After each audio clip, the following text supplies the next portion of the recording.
জানো শিপু, আমার মাথায় একটা মাথার রোগ বুদ্ধি এসেছে। আরে ওইটা মাথার রোগ না, মারাত্মক হবে। চুপ, একদম চুপ, এত বেশি বোঝা গেল তুমি। আচ্ছা ঠিক আছে, বলো কি তোমার মাথার রোগ বুদ্ধি। সবার তো পরীক্ষা চলে আসলো। হ্যাঁ, তো কি হয়েছে? তাই আমি জিন সাধনা করেছি। জিন সাধনা করছো মানে কি? মানে হলো আমি হলো জিনের বাচ্চা। আরে ওইটা জিনের বাচ্চা না, জিনের বাদশা হবে। আচ্ছা যাই হোক, তারপর বলো।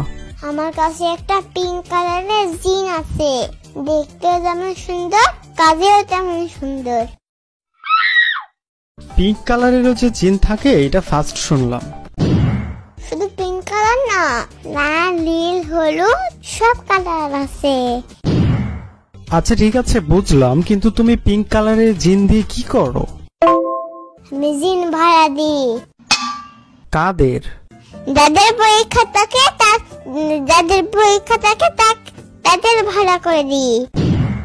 আর জিন তাদের পরীক্ষার হলে গিয়ে লিখে দিয়ে আসে, তাই ওদের আর লিখতে হয় না। তাহলে তো ভালোই, পরীক্ষার হলে লিখতে হবে না, জিনে সবকিছু লিখে দিবে। একদম ঠিকই ধরেছো, তুমি বড় ধরলেও অতটা না। আচ্ছা, জিনকে যে ভাড়া দাও কত টাকা নাও? 10 টাকা। মাত্র 10 টাকা? মিনিমাম তো 1000 টাকা নেওয়া উচিত। না, আমার লাগবে না, আমি 10 টাকা নেব।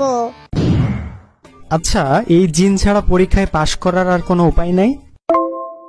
আছে, আর একটা উপায় আছে, বসো। কি উপায়?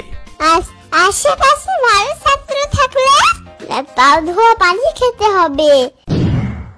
ছি, এটা কিভাবে খাবো? কেন, তোমার আম্মাই তো তোমাকে পা ধোয়া পানি খাওয়াইছিল।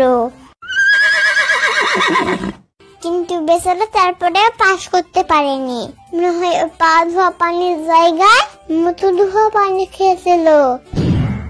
তোরে আজকে আমি। ওরে বাবা রে, পালাও রে।